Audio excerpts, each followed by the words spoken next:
ألم يعلموا أن الله يعلم سرهم ونجواهم وأن الله علام الغيوب.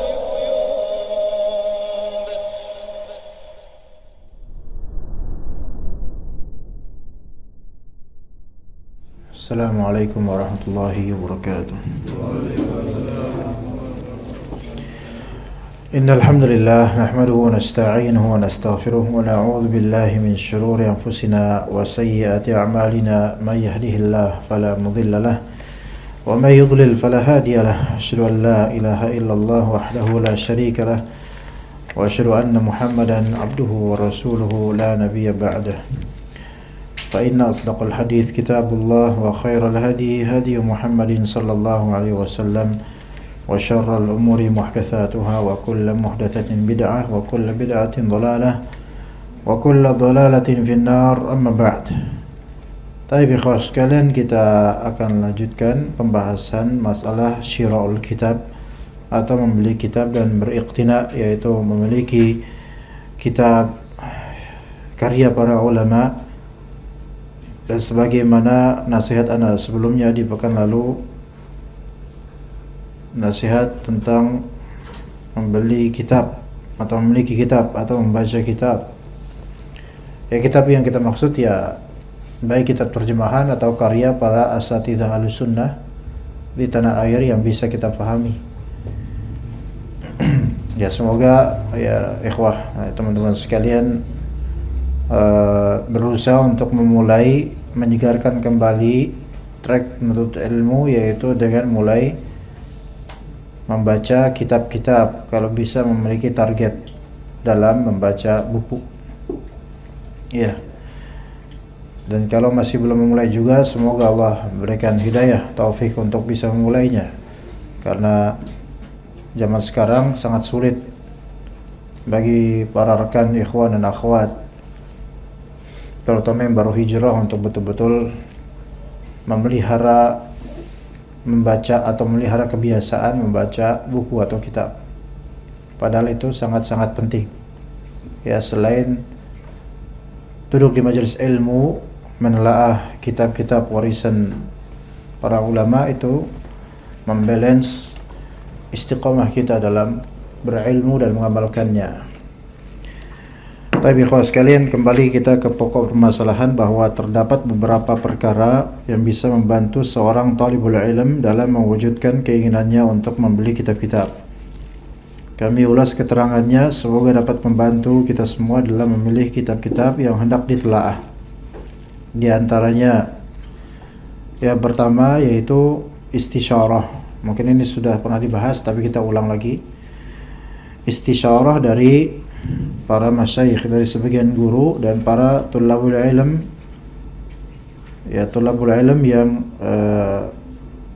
yang mumpuni, sebelum antum menelaah kitab yang hendak antum beli. Jadi istisyarah, meminta petuah terlebih dahulu, kira-kira cocoknya beli buku apa, ya. Kemudian istisyarah ini bermanfaat dari segi apa? Mengetahui kualitas atau mengetahui kapasitas diri, ya, cocoknya dengan buku apa, karena buku kan beda-beda jenjang. Itu pertama. Dan yang kedua juga mengetahui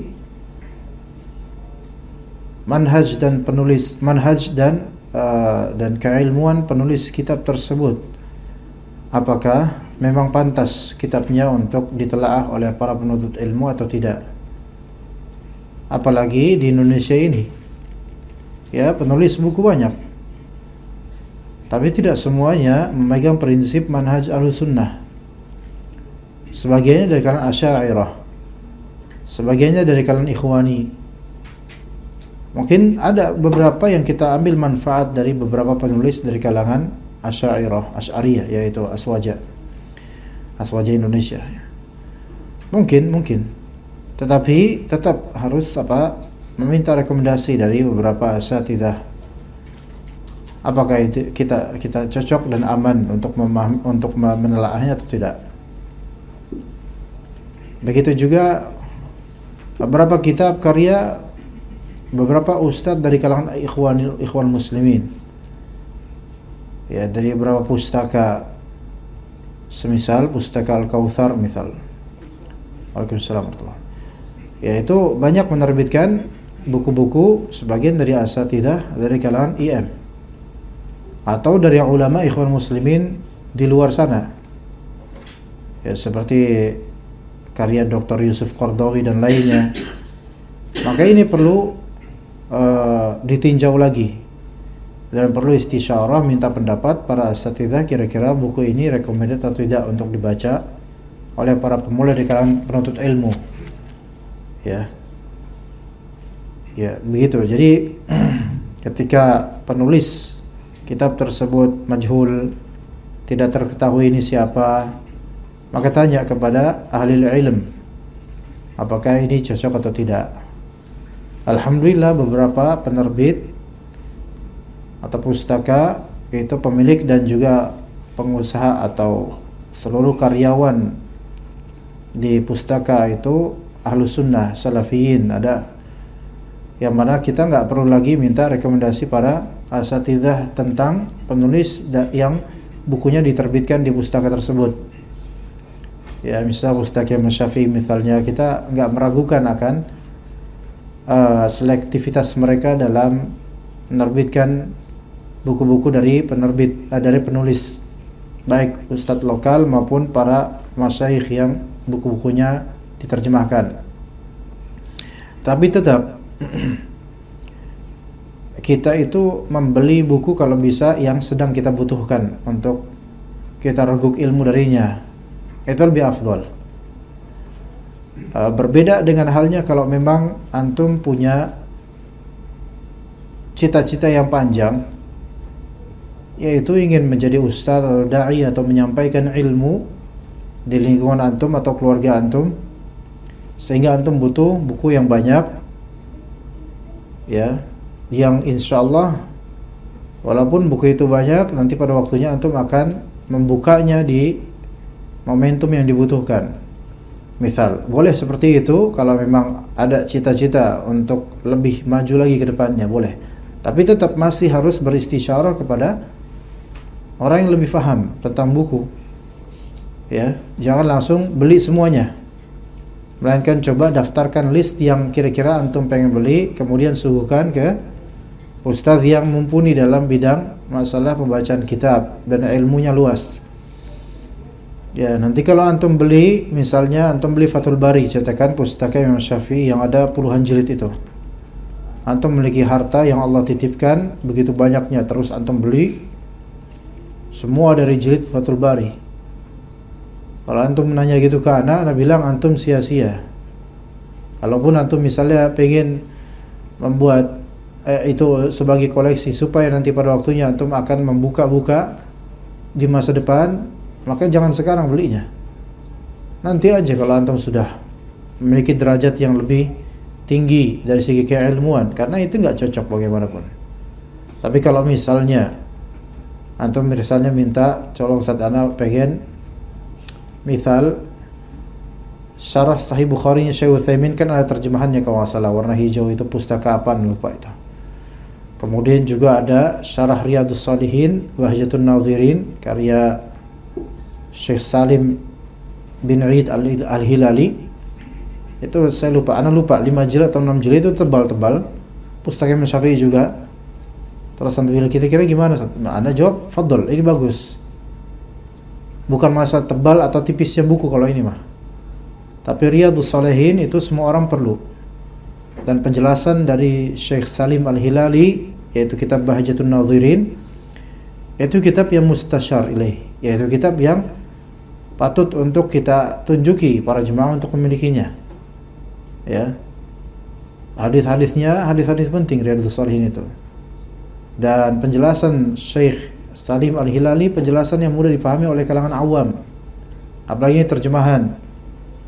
Kemudian misal antum juga minta gimana kalau misalnya syarah kitab Aqidah Wasithiyahnya Syekh Utsaimin. Aqidah Wasithiyah karya Syekhul Islam Ibnu Taimiyah, dan penjelasannya oleh Syekh Utsaimin, maka kita ajak fadhol, antum beli itu. Itu pustaka apa lupa, warna bukunya biru dan marun. Ana lupa nama kitabnya Indonesianya apa, tapi itu secara akidah wasithiyah itu sangat bagus. Ya, itu seolah ensiklopedia akidah secara ringkas dan itu bagus sekali. Jadi beberapa kitab walaupun tebal dan antum mungkin tidak membacanya secara komplit, tapi antum pengen punya kitab-kitab tebal itu, maka tanya dulu. Tanya dulu ke ustaz, ini kira-kira cocok nggak buat Anda? Tujuan antum apa punya buku itu? Ya supaya nanti Anda baca perlahan-lahan yang Anda butuhkan. Misalnya Anda lagi pengen mendapatkan ilmu tentang iman kepada hari akhir, maka apakah buku Syarah Aqidah Wasithiyah ini bermanfaat? Ya, ada pembahasan itu ada. Misalnya, pembahasan itu ada. Ya, maka belilah buku itu, fadhol. Kemudian mungkin antum membutuhkan pembahasan tazkiyatun nufus dengan hadis-hadisnya. Ya. Maka kitab apa aja Ustaz, walaupun tebal insyaallah Anda beli Ustaz misalnya. Maka misal Anda akan sampaikan kepada antum kitab Bahjatun Nazirin Syarh Riyadhus Shalihin karya Syekh Salim Al-Hilali, itu bagus buat antum. Kemudian kalau bisa dari maktabah, dari pustaka Al-Azzam, ya walaupun pustaka Azzam banyak terjemahan yang perlu dikritisi, tapi ada kitab Az-Zuhud karya Ibnu Mubarak.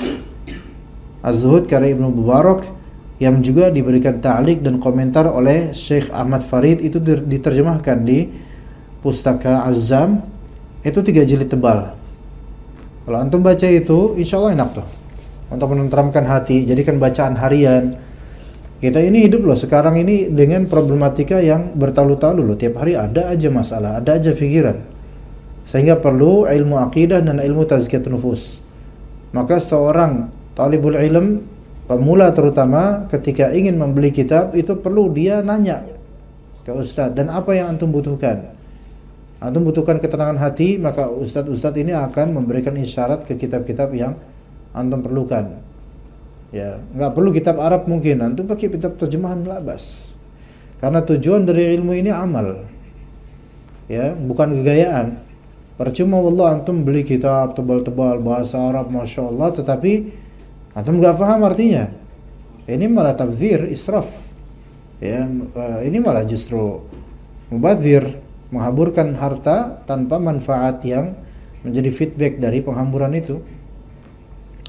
Tapi kemudian yang kedua, jika kitab yang hendak dibeli tersebut adalah kitab syarah, yaitu kitab penjelasan dari sebuah kitab, maka hendaknya dipastikan apakah ada syarah lain dari kitab tersebut. Jika ada, maka hendaknya ia memastikan manakah di antara syarah tersebut yang paling lengkap dan memiliki kandungan ilmu yang banyak.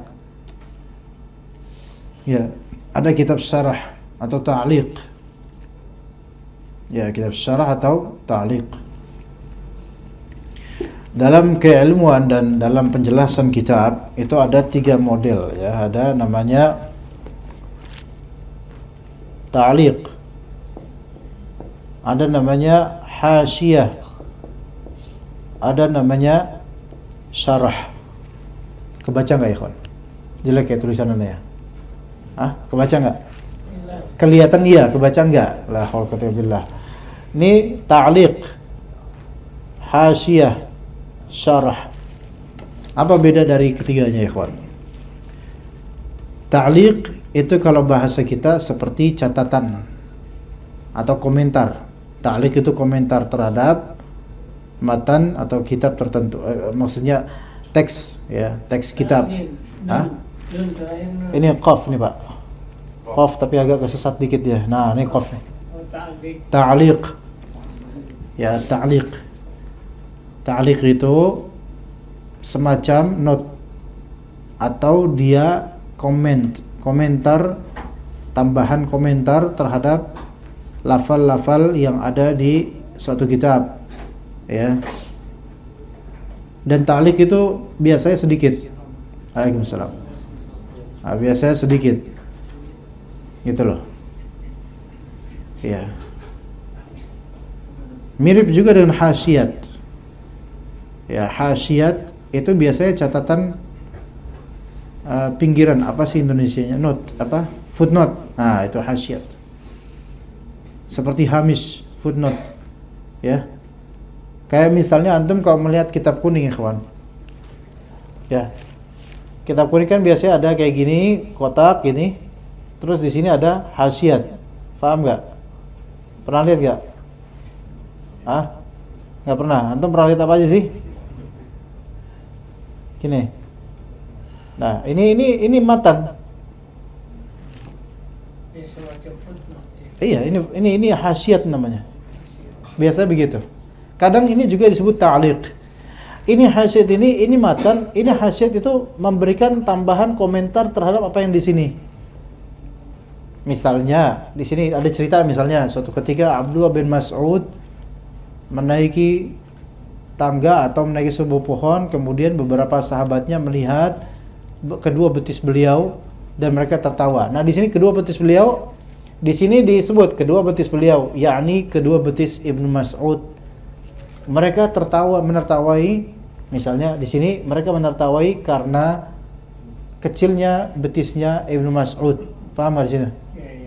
Jadi di sini ini seperti hasiat ini footnote yang menambahkan keterangan yang ada di sini dan menjelaskan mungkin, tapi nggak banyak, bukan rinci. Ya kadang merincikan sesuatu, tapi nggak semua hal di sini dirincikan di sini gitu loh. Melengkapi gitu. Hasiat itu seperti footnote. Kadang-kadang footnote kan melengkapi gitu.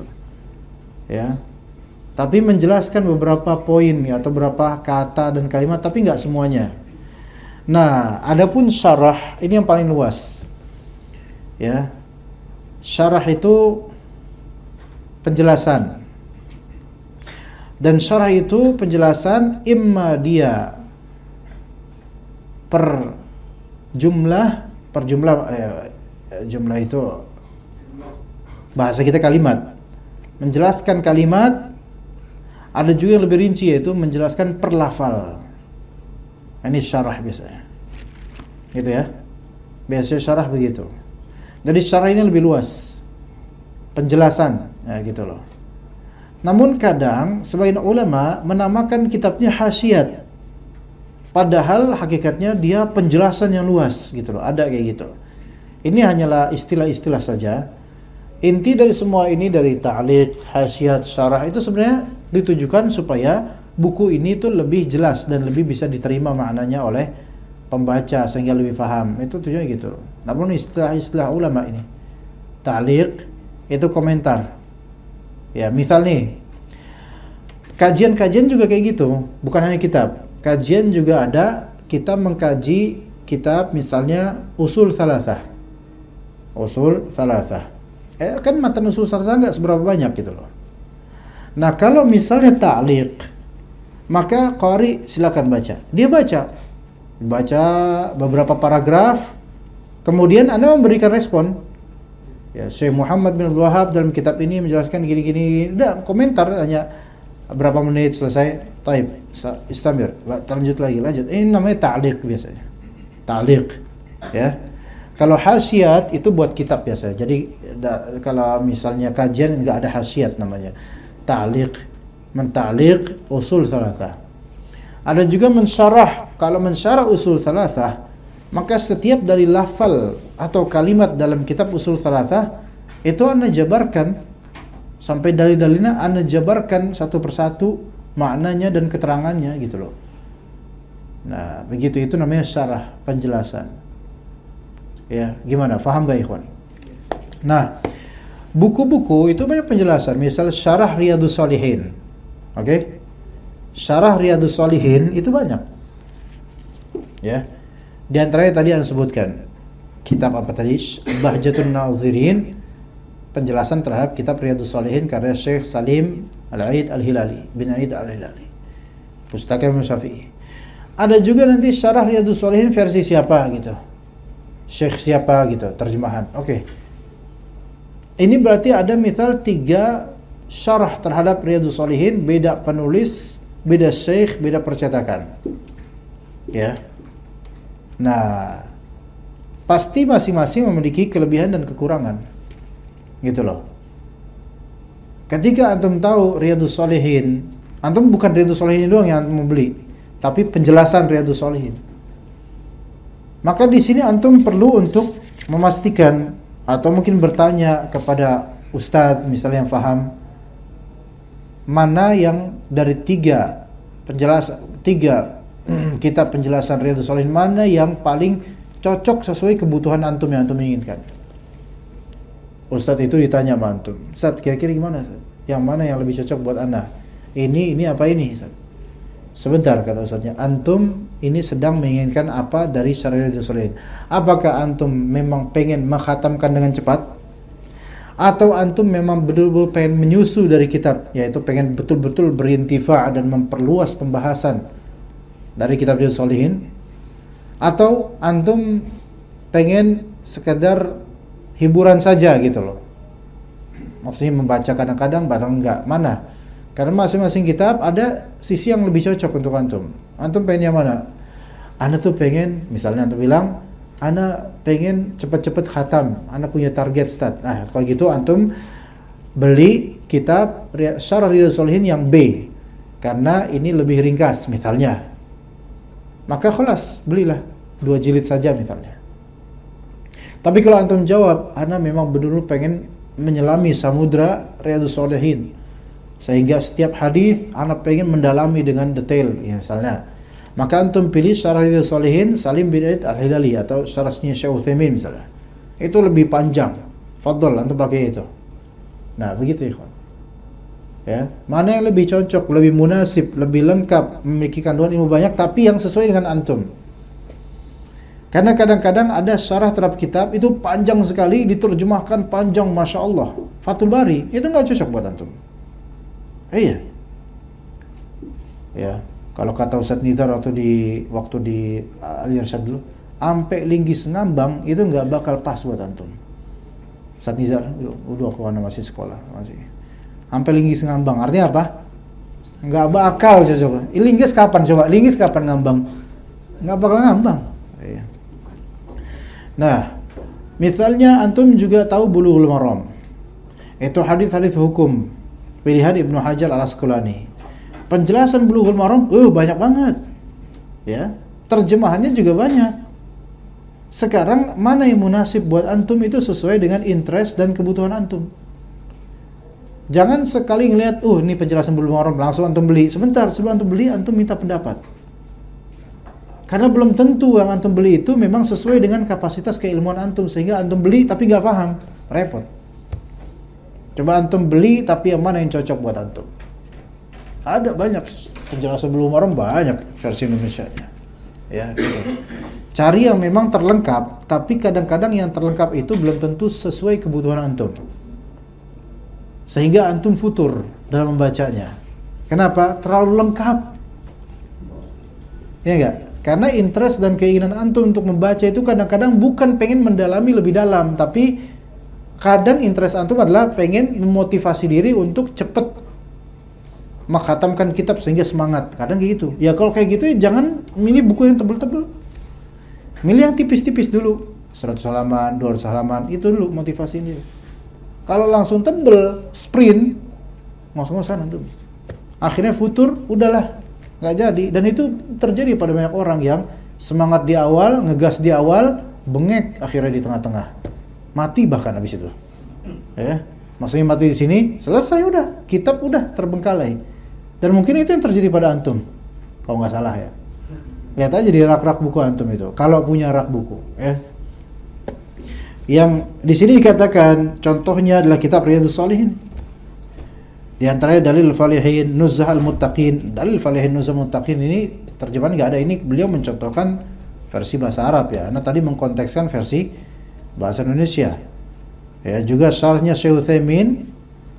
Ana harap sih sudah ada terjemahannya karena syarahnya Syekh Utsaimin untuk Riyadhus Shalihin itu bagus banget ya. Dan kitab Sahih Bukhari, Fathul Bari milik Ibnu Hajar, ini untuk kalangan pemula seperti kita enggak. Memang ada terjemahannya. Versi yang terbaik, versi Pustaka Imam Syafi'i itu jelas. Bahkan kayaknya udah lengkap itu. Udah lengkap, enggak tahu berapa puluh jilid. Ada versi Pustaka Azam, tapi itu not recommended sama sekali. Fathul Bari terjemahan Pustaka Azam. Umdah Al-Qari karya Al-Aini, Badruddin Al-Aini Al-Hanafi. Ini sezaman dengan Ibnu Hajar Al-Asqalani, menyaingi Ibnu Hajar. Jadi Ibnu Hajar itu menyelesaikan Fathul Bari dalam kurun waktu 25 years. 25 tahun itu menyusun kitab Fathul Bari. 25 tahun ya, kawan. Itu bukan abal-abal itu, bukan kaleng-kaleng itu kitab itu. Ya. Nah, Badruddin Al-Aini, kan Ibnu Hajar ini kan beliau ulama mazhab Syafi'i. Dan beliau juga memiliki kedekatan dengan penguasa dan pejabat-pejabat. Bahkan beliau sendiri adalah salah satu pejabat ketika itu. Sedangkan Badruddin Al-Aini ini ulama dari kalangan mazhab Hanafi. Dan terjadi memang pergesekan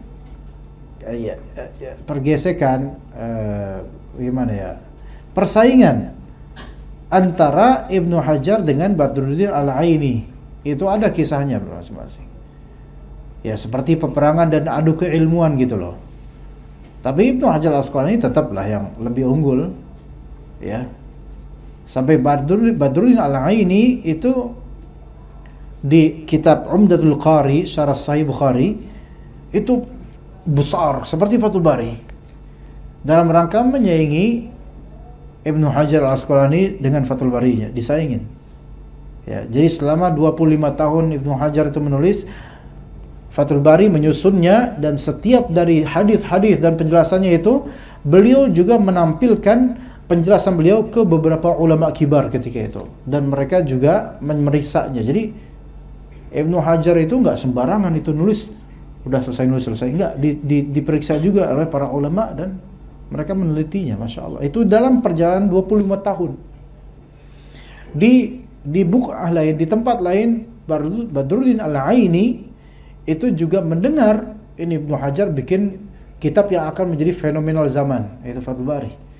Maka Al-Aini kemudian bikin juga kitab Umdatul Qari yang juga panjang, luas sekali.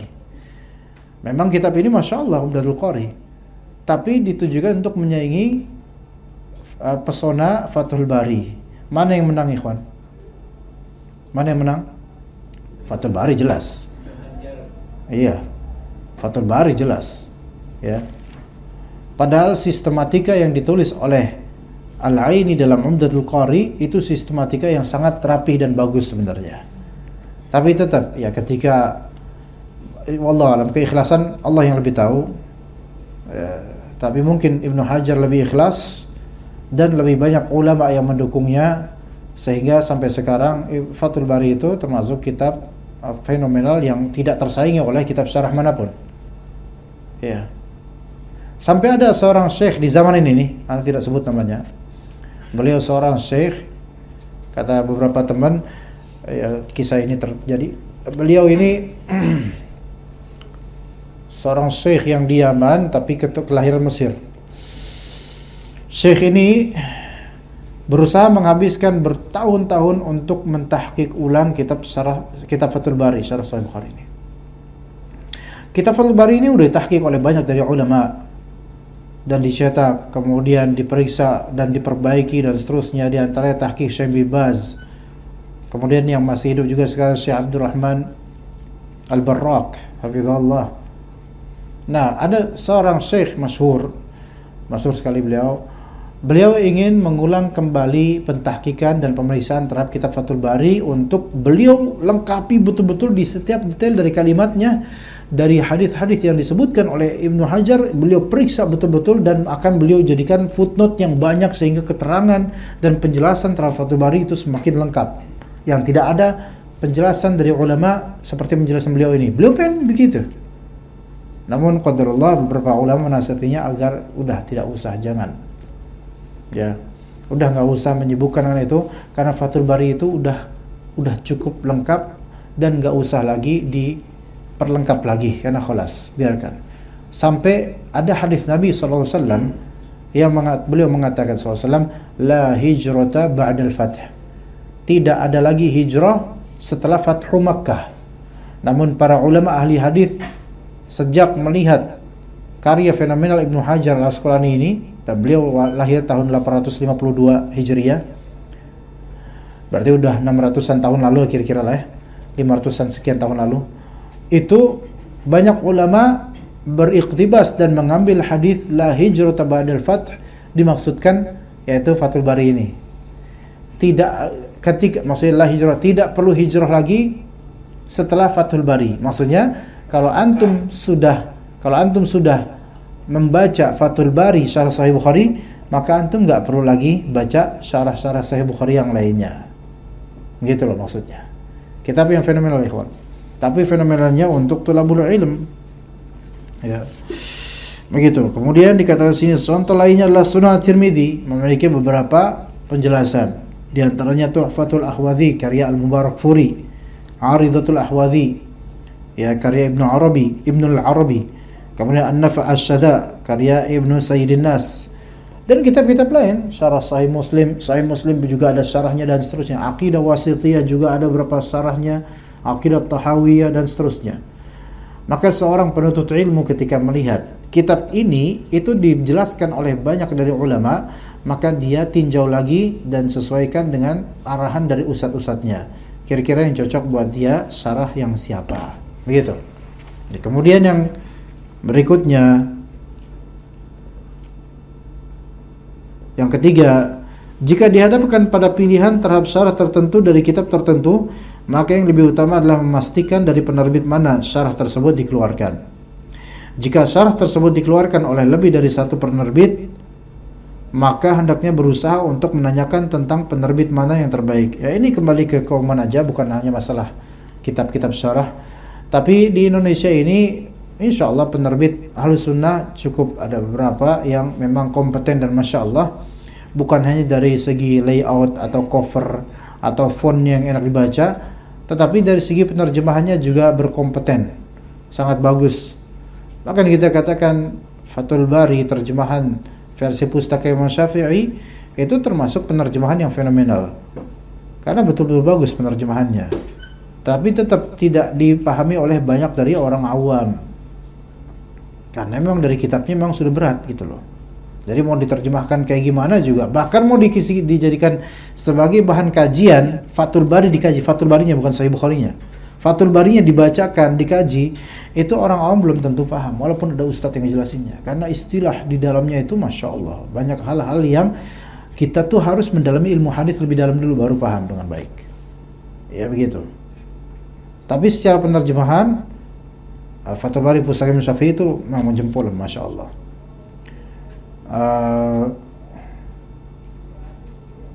Dan buku-buku lainnya, penerbit-penerbit lainnya yang sangat bagus insya Allah. Memang ada beberapa penerbit yang sepertinya dari kalangan ada penerjemah dari kalangan ikhwani, kadang-kadang seperti ada seorang ustadz dari kalangan ikhwani namanya Katur, Allah Ustaz, siapa Ustaz Catur? Siapa ya itu? Iya. Itu penerjemah bagus, sangat bagus terjemahan beliau. Ya kita akui, kita nggak mengatakan ikhwan muslimin, enggak, bukan masalah itunya sekarang, tapi masalah kejujuran penerjemahan dan ketepatan lafal.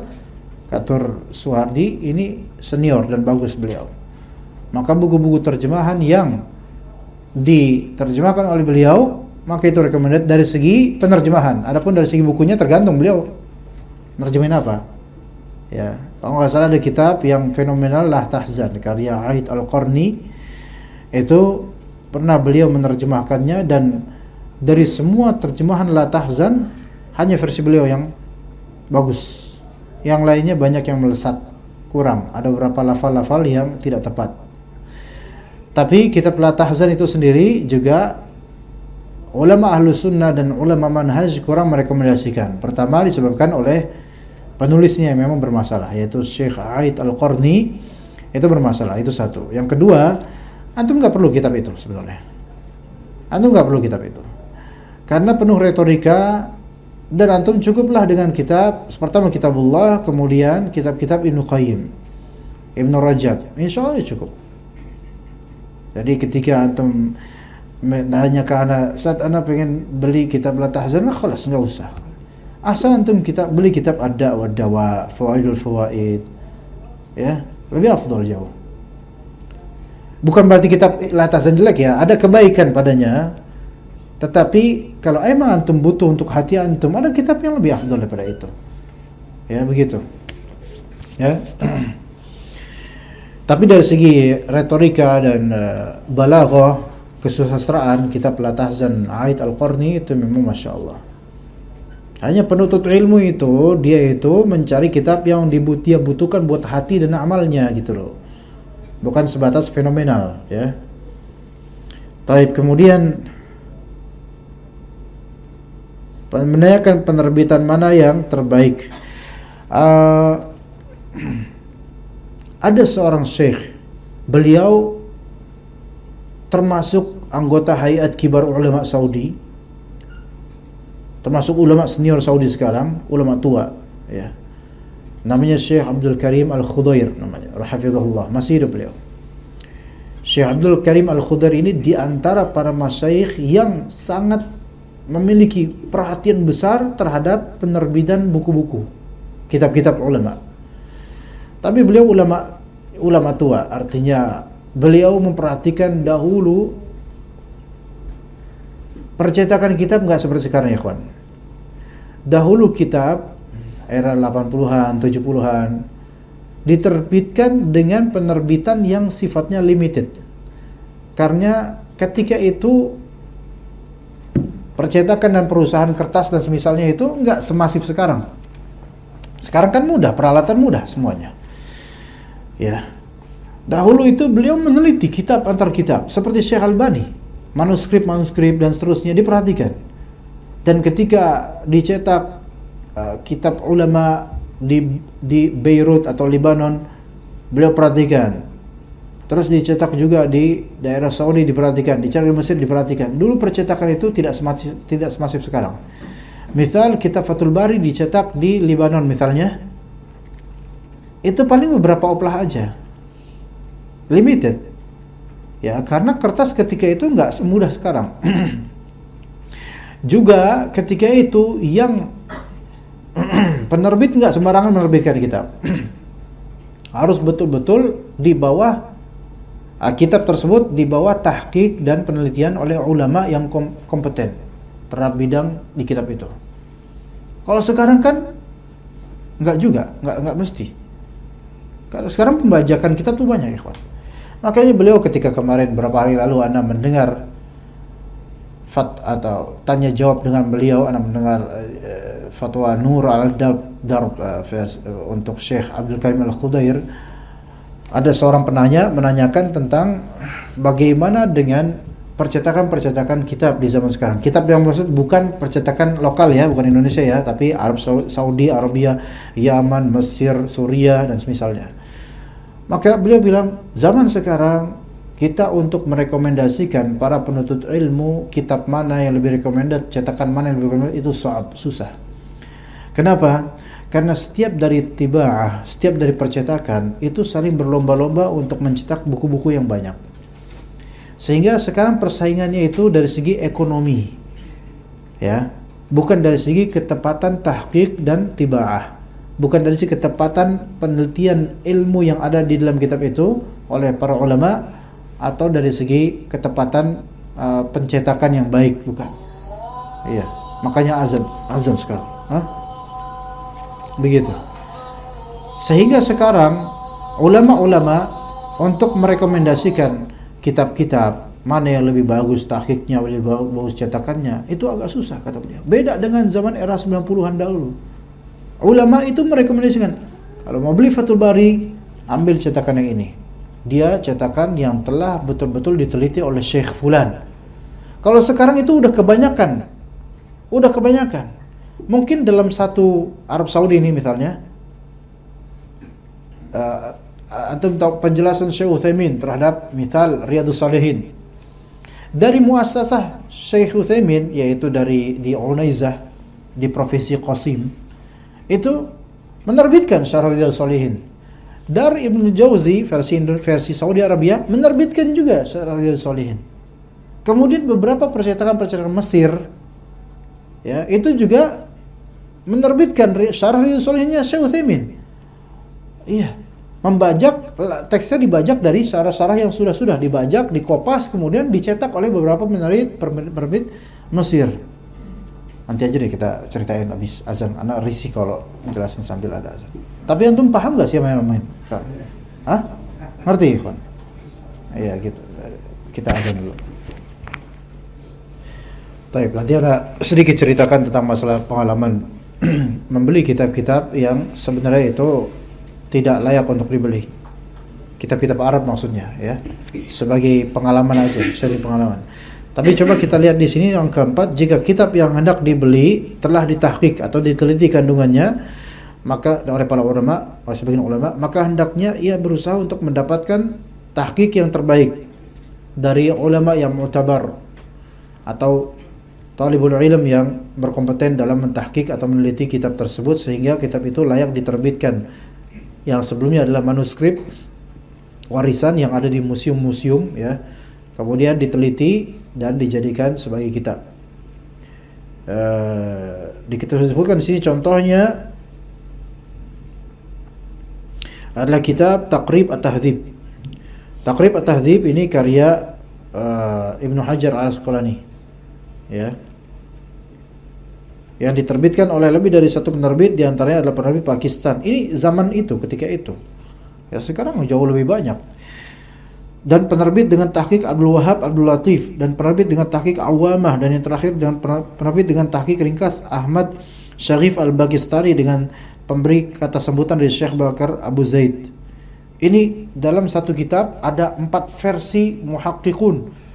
Kitab Taqrib At-Tahdzib versi A di penerbit ini, kitab Taqrib At-Tahdzib versi B di penerbit ini, yang versi C di penerbit ini, yang versi D di penerbit negara ini.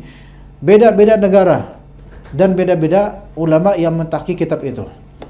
Itu bisa terjadi, apalagi zaman sekarang banyak itu. Diperbaharui lagi tahqiqnya, ditambahkan lagi, dioplah lagi, dicetak dan seterusnya. Dan dalam percetakan kitab di tanah Arab sana, ya ikhwan, Arab di sini Anda masukkan ke jazirah Arab seperti Saudi, Yaman, kemudian daerah Syam juga kita masukkan, kemudian juga Mesir kita includekan di sini. Di circle itu percetakan kitab sampai sekarang masif, alhamdulillah, karena memang bahasa Arab, ya, jadi semua satu dunia muslimun itu bisa membelinya gitu loh, karena bahasa yang populer dalam Islam. Nah, Ana berprinsip, ya kawan, dulu gini, kita ini dulu ketika masih mahasiswa di Libya, sebagaimana antum tahu, mahasiswa itu kalau beli apa-apa soal ilmu biasanya irit, cari yang paling irit, ya. Terus dikontrakan, di kos-kosan makan mie instan. Alhamdulillah Ana nggak kayak gitu manhajnya, ya, karena Ana di rumah ibu Ana. Jadi nggak tiap hari makan mie instan, ya, alhamdulillah. Makanya sebagian mahasiswa gizi kurang, ya, gizinya kurang, makanya mie instan gitu kan. Nah, di antara gini, tulabul ilm, mungkin para asatidzah pasti tahu, para asatidzah rata-rata ngerti lah. Kitab-kitab cetakan Saudi itu kitab-kitab luxury, kan, rata-rata. Kitab cetakan Saudi itu rata-rata mahal, karena kualitas kertasnya bagus, kualitas tintanya juga nggak mudah luntur gitu loh, dan covernya itu lebih elegan. Ya, Ana nggak bawa sih, sehingga jatuhnya lebih mahal, ya. Dan antum kalau antum lihat dari umumnya mahasiswa di Indonesia ini, di antara mahasiswa yang secara asli itu kere itu mahasiswa Libya. Iya, anak-anak Libya, anak ngomong kayak gitu karena melihat kenyataan. Gak tahu yang sekarang, ya. Iya, modalnya apa coba anak-anak Libya ketika kuliah? Ya nggak ada modal, karena dari awal buku gratisin, dari Libya dikasih blok gitu. Dulu kita nerima buku untuk ketika awal-awal semester di syariah, sekali blok gitu, segini bukunya, tebel-tebel. Itu buku pelajari tebel-tebel, ya. Satu buku itu bisa harganya 200 ribuan itu, atau 300 ribu, tebel, bahasa Arab semua, berat, ya. Enggak pakai duit itu, dikasih, ya.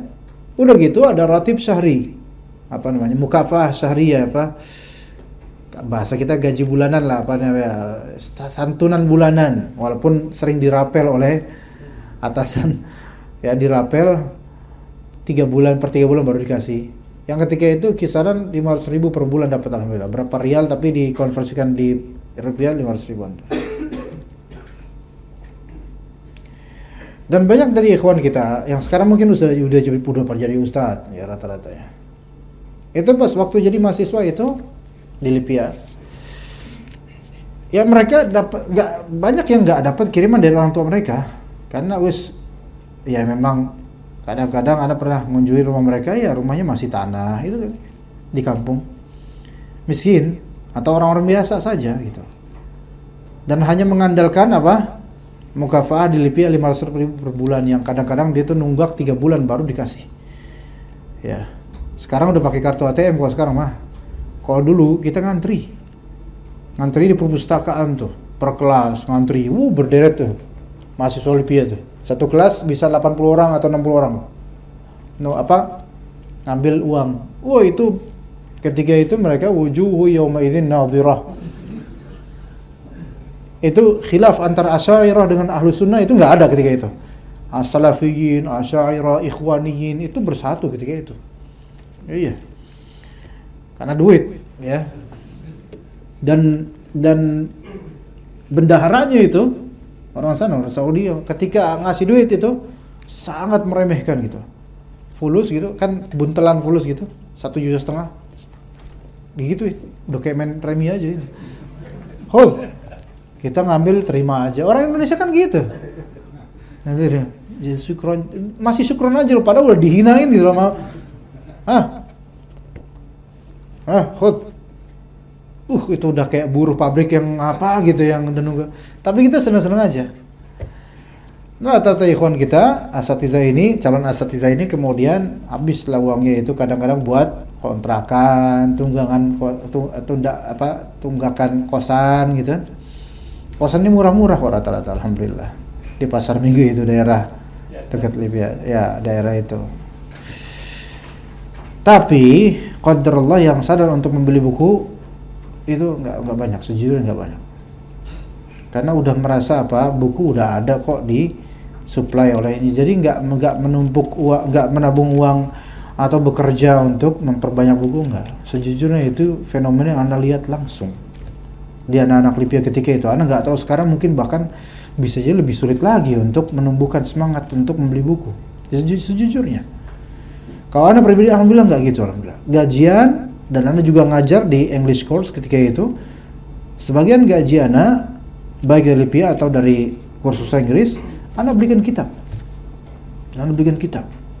Dan Anda jerak membeli kitab yang ternyata itu kitab yang tidak berkah. Seperti apa? Gini, tadi kan Anda bilang cetakan Saudi rata-rata mahal, ikhwan.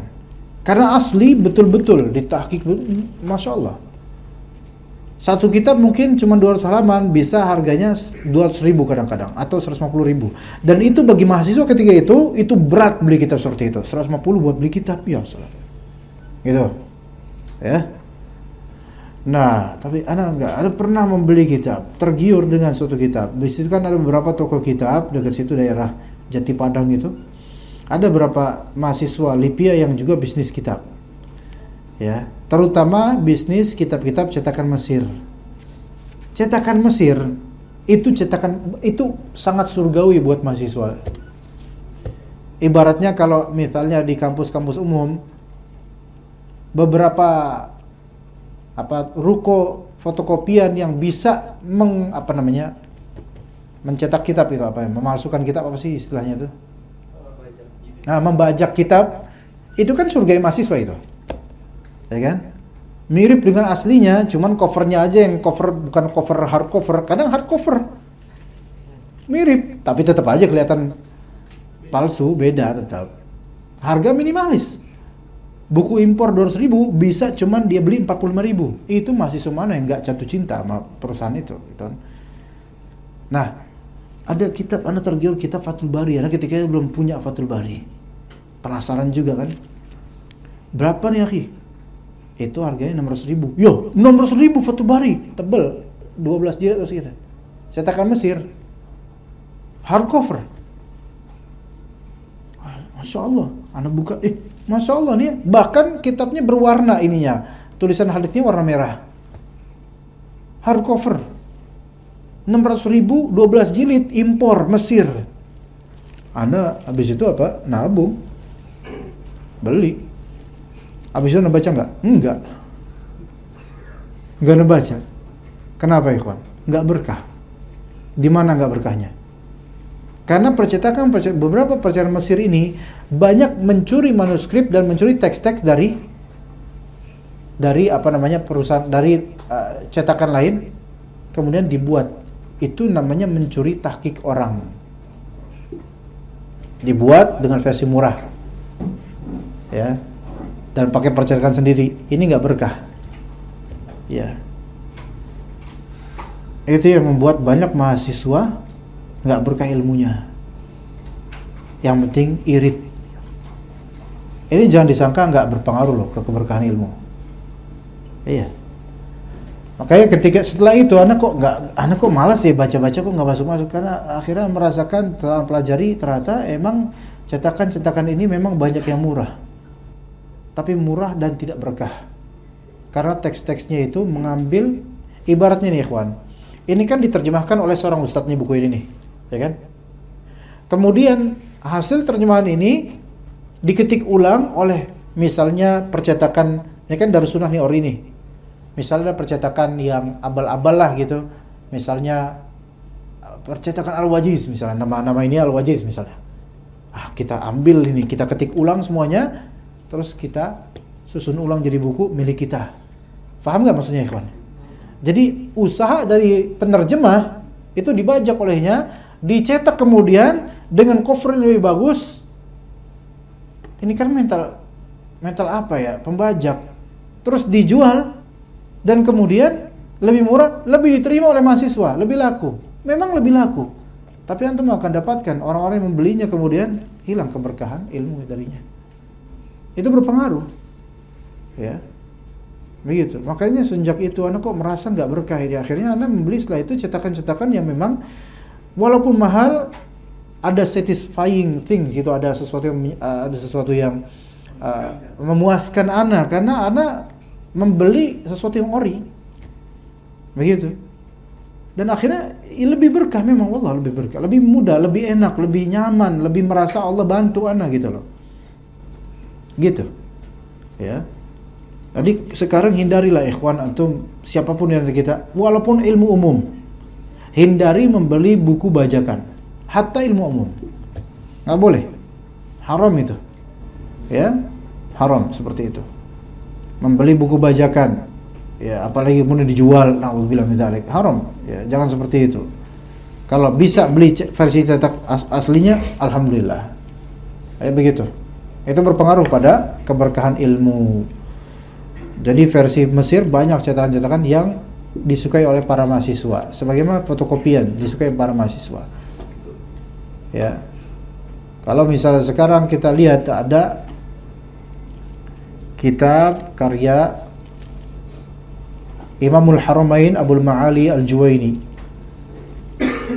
Nama kitabnya Nihayatul Matlab. Al-Juwaini itu wafat sekitar 475 Hijriah. Ulama besar mazhab Syafi'i di Madrasah Nizamiyah.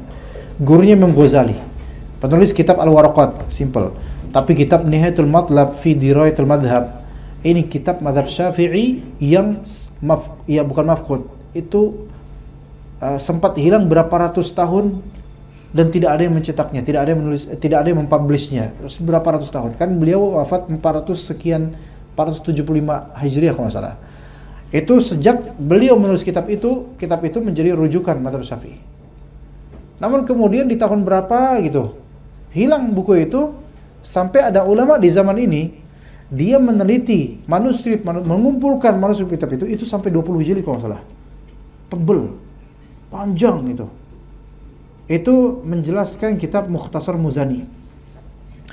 Itu kemudian dikumpulkan dengan juz sampai belasan tahun oleh seorang ulama untuk mengumpulkan manuskrip dan naskah teks kitab Nihayatul Matlabnya Al-Juwaini ini, dikumpulkan berbelas tahun, ya. Akhirnya dicetaklah, kemudian setelah terjadi dicetak dengan harga yang mahal karena ini butuh usaha yang luar biasa. Dicetak dengan harga yang mahal oleh anak lupa darnya apa, penerbitnya apa, dari Libanon atau dari mana. Mahal pokoknya. Sepertinya 20 juta, sepertinya 5 jutaan atau apa sekarang mungkin harga, atau 4 juta sekian. Tiba-tiba setelah kitab itu terbit, udah publish ke muka umum gitu kan, ada percetakan dari Beirut namanya Darul Kutub Al-Ilmiyah. Ini masyhur nih percetakan ini. Tiba-tiba juga menerbitkan kitab Nihayatul Matlab. Ya.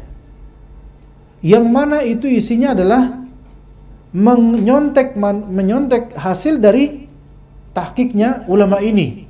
Ditulis ulang oleh percetakan Darul Kutub Ilmiyah Beirut ini dan diterbitkan dengan harga yang lebih murah, paling cuma 1 juta doang harganya, 5 kali lipat. Yang kemudian ditulis di situ telah ditahqiq oleh Syekh Fulan, yaitu orang mereka sendiri. Padahal itu cuma nyontek. Ini diantara yang disebut penerbit ini disebut penerbit sariq disebutnya, pencuri karya-karya dan tahqiqan ulama. Ya, Darul Kutub Ilmiyah itu. Ya, dari Beirut. Nah, sekarang kalau antum beli versi ori 5 juta misalnya, ya, dengan versi murah 1 juta, antum beli dua-duanya. Kalau emang antum betul pengen ke ilmu dan lillahi ta'ala, antum akan mendapatkan membaca yang versi murah ini nggak nyambung, nggak enak, karena seperti ada halangan gitu loh. Sementara baca yang versi ori, insya Allah lebih masuk ke hati gitu. Itu pelajarannya ikhwan. Itu sampai pencurian ilmiah itu terjadi. Effort ulama yang berbelas-belas tahun itu bisa dicuri. Makanya perlu adanya hak cipta, hak intelektual, itu ada undang-undangnya. Begitu ikhwan sekalian. Ya. Taib, seperti itu aja ya, mudah-mudahan. Oke, tapi ini pembahasan ini antum paham enggak sebenarnya? Minimal dengerin aja lah ya. Iya. Gitu. Ya, wallahu a'lam. Ya, criminal science ada seperti itu. Sekarang juga ada UU ITE, undang-undang teknologi juga ada sekarang, ya. Baik, wassallallahu ala nabiyina Muhammad wa ala alihi wa sahbihi ajma'in. Subhanakallahumma bihamdika asyhadu an la ilaha illa anta astaghfiruka wa atubu ilaik. Assalamualaikum warahmatullahi wabarakatuh.